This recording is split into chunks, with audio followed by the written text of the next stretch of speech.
Olá a todos e todas, né? Sou o professor Marcelo Tófano, professor de Introdução ao Estudo do Direito e de Metodologia Científica do primeiro ano da FDF, ou do primeiro semestre, a partir de agora, né? E nós vamos conversar hoje sobre um assunto muito importante para quem está realizando pesquisas e fazendo trabalhos de curso, né? Para, no caso, estarem se formando. Uh, Vamos lá, então. Eu tenho aqui, né, o compromisso de responder três questões com vocês. O que é metodologia? Quais os principais métodos de pesquisa e como identificar o melhor método para se usar? Bom, antes de mais nada, eu tenho que mostrar para vocês que o conhecimento científico ele advém de outros conhecimentos anteriores, né? Como o conhecimento empírico, aquele que o homem adquire através aí da experiência com o mundo, né? Todas essas espécies de conhecimento, elas são, vamos colocar assim, desenvolvidas justamente para explicar o mundo. Né? O conhecimento empírico, através da experiência do homem com a natureza, através da experiência do homem com outro ser humano, através da experiência, né, do ser humano com um animal, enfim, tá?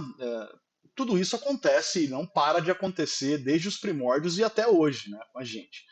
O conhecimento religioso é um conhecimento muito importante, é um belo instrumento de controle social, que surgiu depois, obviamente, do homem, né, ter surgido, mas é muito antigo e já é um conhecimento prévio que as pessoas acreditam através aí da fé. Né? Mas é muito importante, muito importante. Agora, o conhecimento filosófico aí é um pouco diferente, isso nasce na Grécia Antiga, né? E ele se dá através de reflexão, né, crítica sobre tudo, principalmente sobre o mundo. Né? O Aristóteles, por exemplo, foi um dos filósofos que desenvolveu uma explicação cosmológica, ele explicava o cosmos, ele explicava o mundo. Né? Era uma espécie de conhecimento filosófico aliado à ciência. E aí, o conhecimento científico, a ciência mesmo, né, ela surge entre os séculos 16 e 17, pós ali o final da Idade Média, né? E os principais expoentes vocês já conhecem, né? Nicolau Copérnico, Galileu Galilei, Kepler, Francis Bacon, Descartes e o Isaac Newton. Tá, mas o que vem a ser isso? Bom, a ciência, né? Esses caras resolveram, então, não ficar somente com todo o conhecimento empírico, religioso ou filosófico, e existem muitos outros, para tentar explicar algo. Eles queriam realmente comprovar na prática que aquilo era real. Né? Então, eles foram colocar a mão na massa, né, para comprovar isso é real, isso é verdade. E a ciência, então, constitui, obviamente, um conjunto de atividades racionais, ou seja, é necessário, né, ter um pensamento aí humano acerca de um objeto de pesquisa com o intuito de produzir e organizar um conhecimento válido. Tá? Através de uma pesquisa científica, né, nós vamos, então, organizar todo esse processo, né, para produzir um conhecimento. E, óbvio, nós vamos utilizar de regras e procedimentos que foram se desenvolvendo ao longo dos tempos. E que regras e procedimentos são esses? Os métodos de pesquisa, tá? Os métodos de pesquisa. Então, o método de pesquisa é o caminho que o pesquisador deve escolher para responder a sua questão de pesquisa. O que é a questão de pesquisa? Bom, o que eu quero saber? Se eu estou pesquisando, o que eu quero saber? Se é verdade ou se não é verdade? Se é falso ou se é verdadeiro, né? Então, o método é como que o pesquisador vai chegar nessa resposta. E existem várias formas da gente chegar nela. Por isso que foram surgindo vários métodos diferentes, tá? E a resposta da primeira pergunta, o que é metodologia científica? Olha, a metodologia científica nada mais é do que o conjunto desses métodos, tá? Que foram surgindo, foram sendo desenvolvidos, dessas técnicas de pesquisa, dos procedimentos utilizados para analisar muitas vezes os dados colhidos pelas técnicas de pesquisa, para produzir um conhecimento científico que a gente considera como válido, um conhecimento científico que a gente considera como verdade, tá? Verdade, vamos levar isso em consideração, né? Sempre, qualquer conhecimento científico é sempre uma verdade relativa, tá? Uma verdade absoluta, ele sempre pode ser superado, né?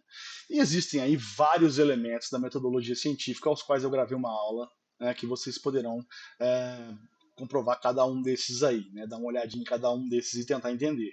Mas o que eu estou tratando hoje com especificidade é o método científico. Tá, então a segunda pergunta é: você já respondeu o que é metodologia? quais os principais métodos? Eu vou elencar três aqui, que eu acho que são os mais assim, importantes e mais adequados à nossa ciência. Né? O primeiro método que surge é o método indutivo. E o que é um método indutivo? Olha, o raciocínio indutivo ele parte da análise, ou seja, da observação de um objeto de pesquisa individual, ou seja, de um particular, algo que é único, tá? Que é único, e a conclusão que eu vou retirar disso é que essa, né, qualquer conclusão que eu retire sobre isso, ela é válida para todos os outros indivíduos, para todos os outros indivíduos pertencentes à Terra aqui. Então vamos pensar assim: indução, tá? Ela é muito utilizada em ciências que se utilizam da observação, observação de fenômenos, tá? Observação e experimentação. Mas vamos lá. Observação como? Como é que eu faço para observar? Então, a partir do momento que você escolheu, né, esse objeto de pesquisa, a observação é feita de maneira, tá, ocular mesmo, observando o que está acontecendo aqui. Por exemplo, por que o Sol, então, ele, né, nasce de um lado e se põe de outro lado?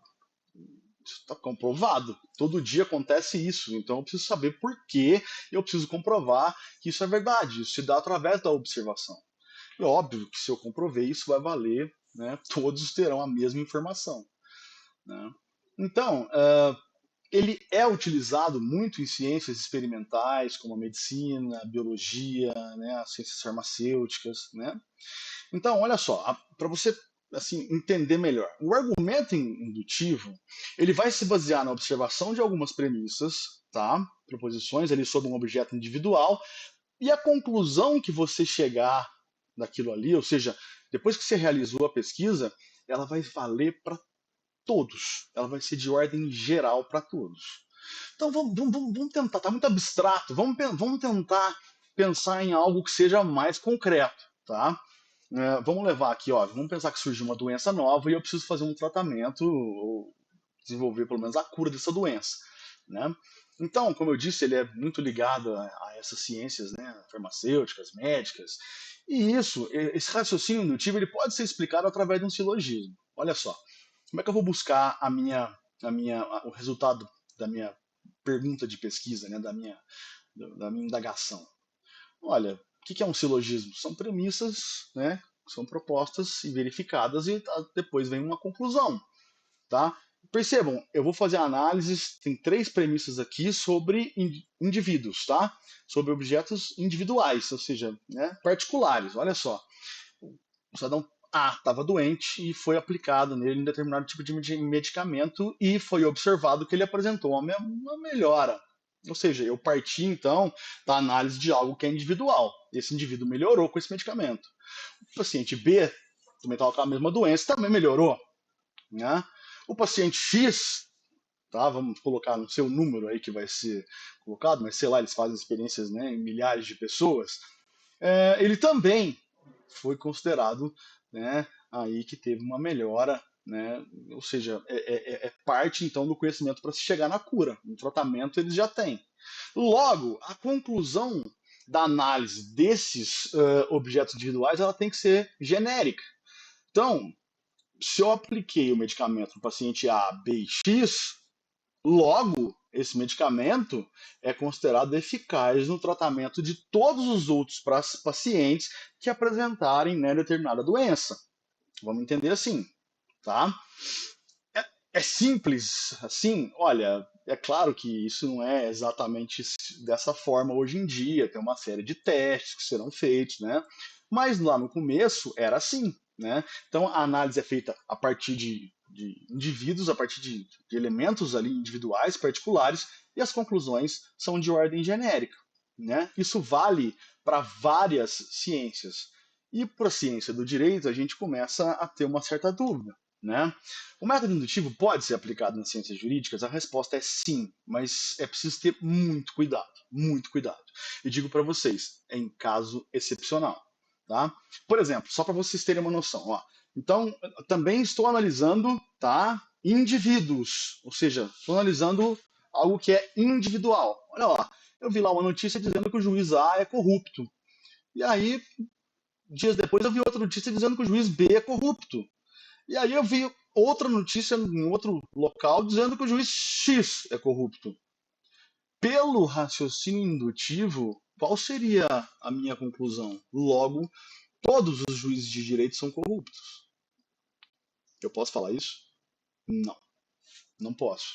Tá? Através de análise individual, é muito difícil de eu generalizar meu conhecimento. Muito difícil. Tá? Então, a gente tem que tomar muito cuidado na escolha do método para a gente não ser induzido a erro. Porque a conclusão indutiva generalizada, ela pode muitas vezes ser aplicada às ciências sociais, jurídicas, né? Ela pode sim levar-nos a erro nas conclusões. Então temos que tomar muito cuidado. O método indutivo pode ser utilizado? Vocês vão ver que pode, porém, tá? Em exceções de maneira muito cautelosa. Tá? Olha só, um exemplo de uma possível aplicação na pesquisa jurídica. Como é que eu parto de algo que é individual, que é único, e o resultado eu posso generalizar? Olha só, vamos pensar o seguinte, ó, o julgamento, né, pelo STF através de um recurso extraordinário, lá eles estavam julgando, ou seja, é um caso real, é algo que eu posso dizer que é particular, tinham partes ali, né, é um caso, um processo em grau de recurso. Os ministros percebem que o conteúdo daquele julgamento não é interesse apenas das partes que estão ali litigando, mas da sociedade. E, portanto, eles aplicam na decisão deles um efeito de repercussão geral. O que é isso? Em sentido amplo, a repercussão geral ocorre quando o STF julga o caso concreto, individual, e a partir dele ele cria uma regra geral que valha para todos. Tá? E ele já fez isso inúmeras vezes. Tá? Ele coloca esse efeito e esse efeito é vinculante. Tá? Então, ele julga um caso e através daí ele dá uma repercussão geral e isso é vinculante. É um raciocínio indutivo? É. Eu posso fazer uma pesquisa nesse sentido? Claro que pode.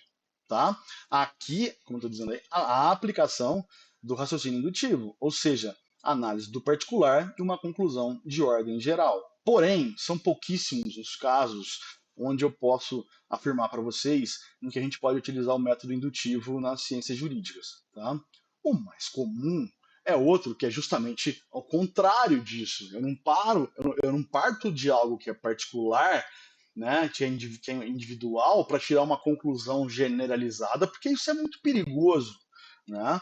Mas eu parto justamente daquilo que é ao contrário, daquilo que é genérico, que é geral, para chegar, né, no resultado, se ele vai ser aplicado individualmente ou não.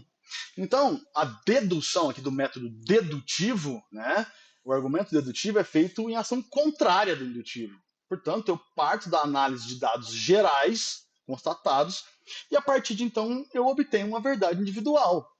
Tá? Ele é o mais utilizado em pesquisas jurídicas porque o próprio direito positivo ele é estruturado de maneira dedutiva. Ou seja, o que eu tenho que é geral para todos e que vai ser estudado por nós sempre? As leis, as normas. E as normas, se a gente for ver as características das normas, elas são gerais e abstratas. Né? Todos somos iguais perante a lei, então ela vale para todos. Agora, se eu transgredir a lei, ela vai ser aplicada no meu caso? Aí eu vou fazer uma análise, tá, para saber se ela vai ser aplicada num caso individual, né? E isso, pelo fato do direito ser realmente estruturado de forma dedutiva através das normas, né, ser algo genérico que vai se aplicar em casos individuais, isso torna o método muito compatível com o conhecimento jurídico, né? Então, um exemplo muito comum, um pesquisador vai lá, ele faz a análise em algo que seja geral, por exemplo, a lei, né? E aí você pode pegar qualquer uma, e após o estudo desse texto legal, das opiniões doutrinárias acerca desse texto, né? Da jurisprudência, né? Daquilo que foi provado dentro de um processo, chega-se a uma conclusão, ou seja, a uma dedução se aquilo que é geral, falando no caso da lei aqui, vai se aplicar a um caso concreto individual ou se não vai aplicar. Né? Então, veja, nós partimos exatamente do contrário do raciocínio indutivo. Nós partimos de algo que é válido para todos nós, né? E que eu preciso saber se vai ser aplicado num caso concreto ou não. Então, a partir do estudo de algo geral, chega-se a uma conclusão de ordem individual. né? Né? As leis são abstratas, né? E justamente elas criam, né? Vão adquirir nomes exatamente na hora da decisão. Né? Na hora que o juiz sentencia, aplica condenando fulano de tal, aí ele, perceba, neste caso é totalmente dedutivo. Ele pega algo que é geral e aplica ao indivíduo. Tá? Esse é um método de pesquisa muito comum para nós, muito comum. Porém, ele não existe sozinho. Tá? Ele não existe sozinho. E aí surgiu um outro método, né, lá em 1900 né, entre 1902 e 1994, que é quando viveu aí o Karl Popper. E o Karl Popper é um filósofo austro-britânico muito importante, que escreveu aí a lógica da pesquisa científica. Né? E o que o Karl Popper pensava exatamente acerca desses métodos e por que a gente chamou esse método de hipotético dedutivo? Olha, esse método, a primeira coisa, vocês já perceberam que ele tem um nome dedutivo ali. Então, ele é um aprimoramento ao método dedutivo. Tá? E é claro, é uma negação completa ao método indutivo também. Né? Então, o método hipotético dedutivo é o resultado de uma resposta muito crítica que o Karl Popper fazia, né, da ciência moderna. O que? A generalização do argumento indutivo. Né? O Karl Popper entendia que essa indução não poderia ser comprovada, ser justificada, muitas vezes. Né? Ou seja, se eu faço análise sobre algo que é particular, eu generalizo o resultado através da indução, para ele não fazia o menor sentido. É muito perigoso, inclusive ele alegava. Né? Então, a observação e análise de casos particulares não garante uma lei universal, na opinião do Karl Popper. E o fato de algo ter ocorrido repetidas vezes individualmente não prova que ele vai continuar ocorrendo. E o Karl Popper tem toda a razão. Né? E aí, o método dedutivo também puro também não resolvia as questões do Karl Popper. Então ele faz um aprimoramento da dedução, mas ele parte de elementos dedutivos, de algo que é geral para o individual. Primeira coisa dos argumentos do Popper: não se faz ciência por mera observação de um fenômeno. É claro que isso é muito particular, tá? Existem ciências que são feitas sob mera observação, sim. Mas vamos tentar entender o pensamento dele. É necessário o levantamento de problemas de pesquisa e hipóteses que são lançadas acerca do objeto de pesquisa, e não somente a observação. Concordo com o Popper. Tá? E também eu preciso fazer com que essas hipóteses sejam passíveis de serem aplicados certos testes sobre essas hipóteses. Tá?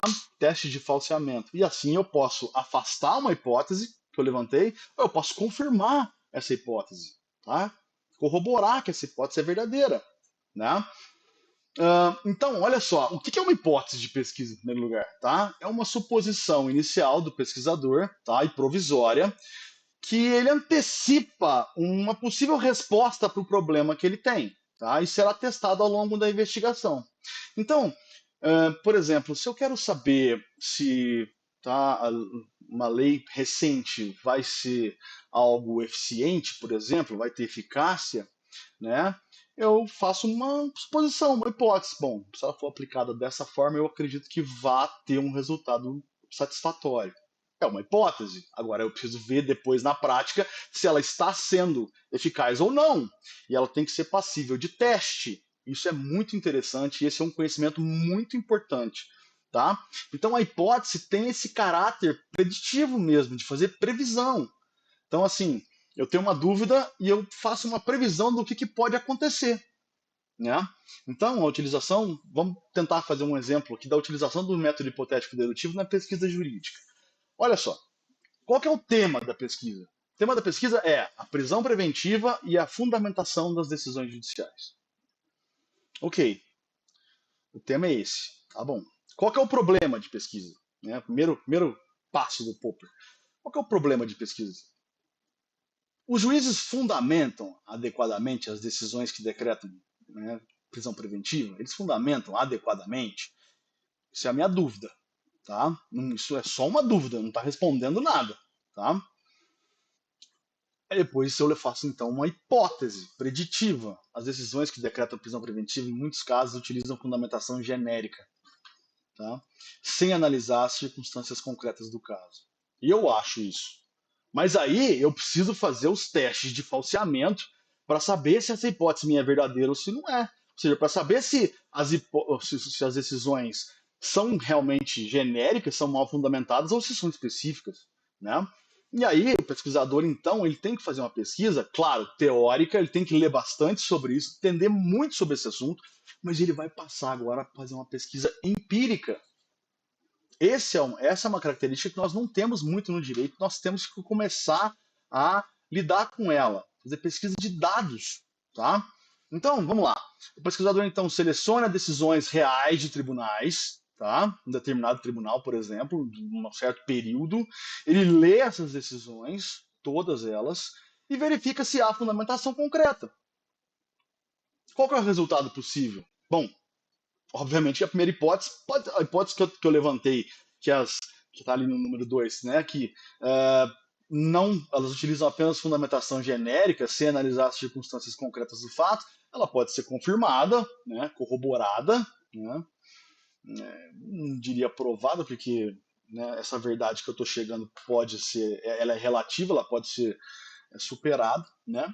Então, se várias decisões repetirem fórmulas genéricas para a aplicação da prisão preventiva, se não analisarem os fatos concretos, ou seja, a minha hipótese foi confirmada. Eu fiz um teste de falseamento, peguei sentenças, li todas essas sentenças e agora eu tenho, então, tá, uma conclusão que foi testada e eu posso dizer que isso é verdade.